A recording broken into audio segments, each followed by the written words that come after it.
Hey, come see us in Ashland, Virginia, Athens, Georgia, Rutherford, New Jersey at the Icarus Festival, and Minneapolis, Minnesota. Go to jimmydore.com for a link for tickets. Okay, guess what? Did you see this, Kurt? This guy, this pilot, he canceled his flight to Hawaii due to safety concerns. They wanted him to take off, but the pilot said no. And let's listen. Here we go.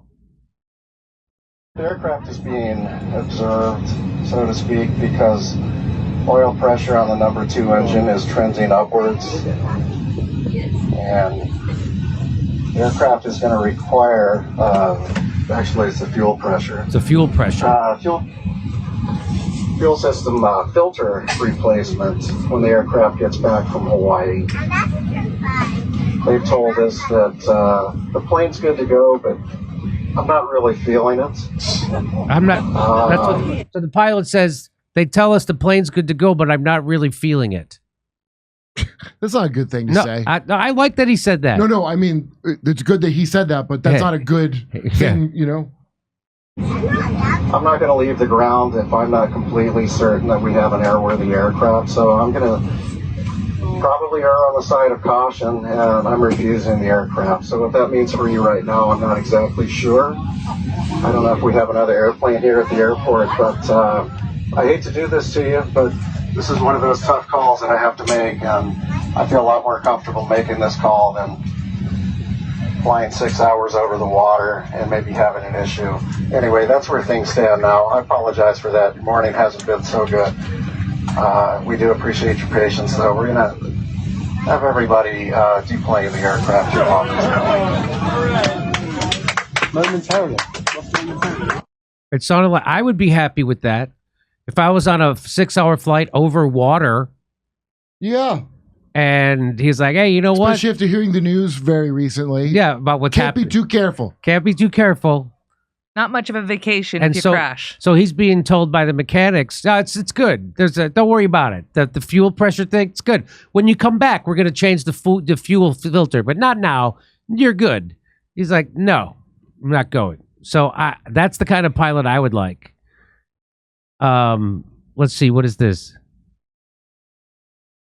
So here's what I don't understand. We don't have jokes for this, right?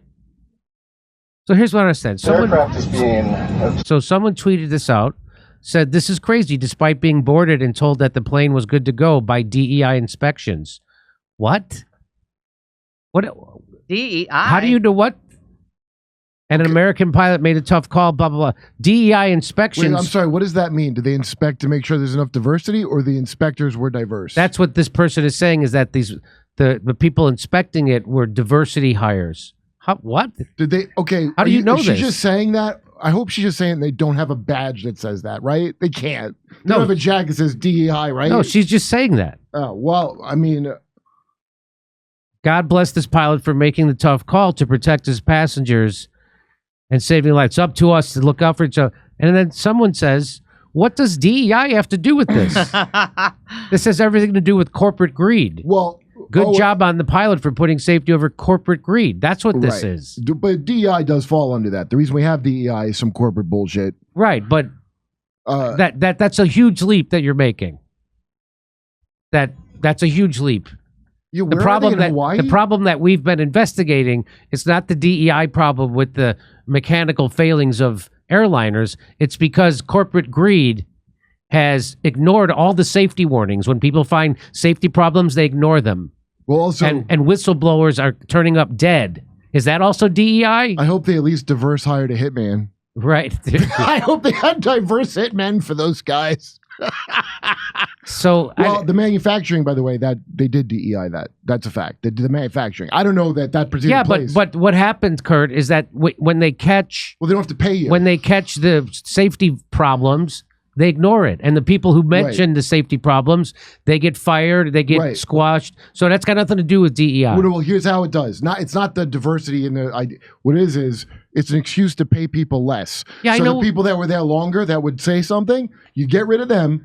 The goal is to get people that are grateful for their job. Yeah, but that has to do with corporate greed. That doesn't do anything with DEI. That has to do with corporations. Yes, the main and this would force is happen that. whether there was no DEI or not. Well, it would happen 100%. It would call it another 3-letter thing if it wasn't that. That's not the ultimate evil of the situation. No, You're the correct. ultimate evil of this, the reason why that happened is corporate greed. The reason what's happening to Boeing is happening to Boeing. The reason why that door flew off is corporate greed. The reason there is a DEI is also corporate greed. Okay. That's a fact. Okay. If anything says equity, go fuck yourself. But if anybody likes that, if you hear equity and you think it's equality, you're dumb. You just won't stop confusing the issue, though. That's not the issue. That's not what we're talking about. Well, because if you dismiss it, people are going to take that wrong. No, I'm saying that's not the issue. There's a problem with DEI. This isn't it. The problem with this safety of jets is because they intentionally ignore the safety of whistleblowers. They also ignore the safety violations that are caught by the regular employees, DEI or not. The corporation ignores them and dismisses them and then fires them. And they would be doing that whether they were DEI employees or not. Yeah, that's correct. Yeah, okay. So that's that. But so good on this pilot. Now, let me hear it one more time. The aircraft is being observed, so to speak, because oil pressure on the number 2 engine is trending upwards. And the aircraft is going to require, actually it's the fuel pressure, fuel system filter replacement when the aircraft gets back from Hawaii. They've told us that the plane's good to go, but I'm not really feeling it. I'm not going to leave the ground if I'm not completely certain that we have an airworthy aircraft, so I'm going to probably err on the side of caution, and I'm refusing the aircraft. So what that means for you right now, I'm not exactly sure. I don't know if we have another airplane here at the airport, but I hate to do this to you, but this is one of those tough calls that I have to make, and I feel a lot more comfortable making this call than flying 6 hours over the water and maybe having an issue. Anyway, that's where things stand now. I apologize for that. Your morning hasn't been so good. We do appreciate your patience, though. We're going to have everybody deplane the aircraft here often. Now they actually are DEI-ing pilots. They're starting to do that. Well, I was just thinking that while the pilot's like, I'm not going to do this. I bet he's out. They're going to find somebody more grateful. They are DEI-ing pilots. Rob Schneider has a funny joke about that in his act. My girl's dad's a pilot, and they don't want to pay pilots, and they don't want to train them as long. That's right. So that's why pilots have to have a union. Yeah, and that's why they want. So what they're going to. So all DEI means is we think we can get these suckers to not know what their rights are at this company, that you're like an ingrate, that you expect safety and to be paid for your time. The whole goal of that has always been to break any kind of union idea. That's right. Mm-hmm. I mean, if LeBron James needs a union, don't you think if you're screwing bolts into the side of a plane that you might need a union? I think I could do it at a surf shop. Pilots need a union. That's why it's always funny to me when a push for unions at a place doesn't work. But I know why it doesn't work, because the company scares the shit out of the workers and tells them they're going to make less money. If it works, the company has screwed up so bad that it worked. They've never wanted there to be a union, right? And yet unions happen because they're so greedy. They create this like revolutionary thing in their own giant goddamn company. Yeah, people who are happy at work don't go out of their way to form a union. I didn't want to pay the fees to go in the union. I had to go in and get my health insurance when I did right.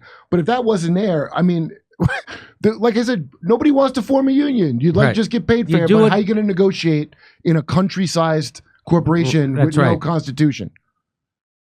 Yeah, think about it. If pilots need a union, if LeBron James, if professional football players and baseball players, they all need unions. Or just start your own plane company. So you think you need one? And are there abuses with unions? Yes. Yeah, that doesn't. Yes. It's not a happily ever after. It's not right. Nothing is like that. Yeah, nothing is like. There's also then you have to then fight against the abuses of unions, and then the big problem is the union bosses get in bed with the people they're supposed to be organizing against, so they become part of that white collar bourgeois class, and so now they don't give a shit about the Writers Guild. Guess what they destroyed it with? DEI. They go, our focus, instead of the focus of getting you paid for your goddamn work, which helps everybody, our focus is going to be diversity, equity, and inclusion. Does that mean financially? Oh, you mean some other nonsense. So that's what I'm saying. These are inextricably linked. DEI is just a tool of a larger evil. Right. And that's the tool to break you into your little groups. And that, don't tell anybody how much you make at work, right? Yeah. It's just another way of doing that. Is like, we don't want you guys talking to each other because we want to deal with you on different money levels and different deals. And it's not good for us for you to know how things work. Just know that stay with your own kind. Here we're doing stand-up in Ashland, Virginia, Athens, Georgia, Rutherford, New Jersey, Minneapolis, Minnesota, Ontario, California, Irvine, California, Las Vegas, Davenport, Iowa, Chicago, Grand Rapids. Go to jimmydore.com for a link for tickets, and make sure you go to jimmydore.com and don't go to a second reseller. Not good.